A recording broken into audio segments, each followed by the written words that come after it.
Bonjour Eddie. C'est quoi le dîner blanc? C'est un dîner vert. On s'inspire du dîner blanc en France qui a lieu depuis plus que 15 ans je crois, où des gens se retrouvent pour faire un pique-nique, pour faire un dîner selon leurs idées. Donc les verts, on le fait pour la première fois. C'est vrai, c'est aussi pour se retrouver ensemble, entre amis, avant la phase très intensive de notre campagne électorale pour le Conseil national et les États. Vous êtes actuellement en campagne, sur quoi vous allez axer votre campagne? Il est absolument clair que la sortie du nucléaire est très important. Une économie verte, on a besoin. On voit maintenant avec la crise financière et économique à quel point il est important de mieux gérer les ressources au niveau mondial. Et les droits fondamentaux, les droits des migrants étaient toujours un point très important des Verts. Et si on voit les campagnes haineuses qui commencent de nouveau, il est important de parler vrai et de ne pas, pour des raisons opportunistes, de glisser vers des thèses que l'UDC répand. J'ai remarqué qu'actuellement, tous les partis évitent un peu de parler d'insécurité. C'est quoi votre point de vue? Moi, j'ai plutôt l'impression, c'est nouveau repris, le thème de l'insécurité. Il faut faire la différence entre l'insécurité, le sentiment d'insécurité et les vrais problèmes de sécurité.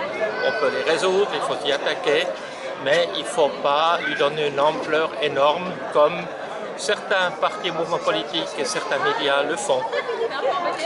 Vous êtes d'accord avec ce qui vient de se décider par le Conseil d'État pour justement pour résoudre le problème d'insécurité? Puis après, on a appris que c'était une bourde. Oh, vous savez qu'il y a besoin plus de flics dans la rue, c'est évident.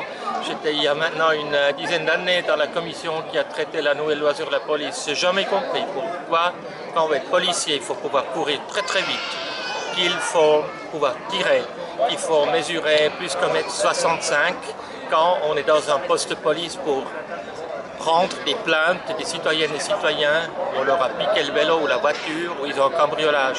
Donc le back-office de la police peut être fait par des gens qui n'ont pas besoin d'aller sur le terrain. Et là, il y a les véritables solutions. Ça va libérer des policiers de proximité que 2 conseillers d'État de suite ont négligé.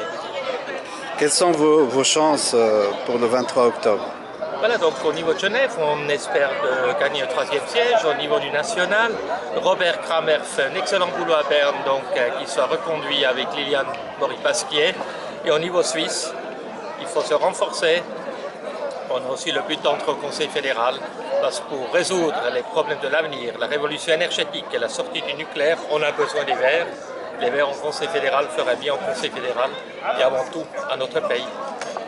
Udi, je vous remercie. Je vous en prie.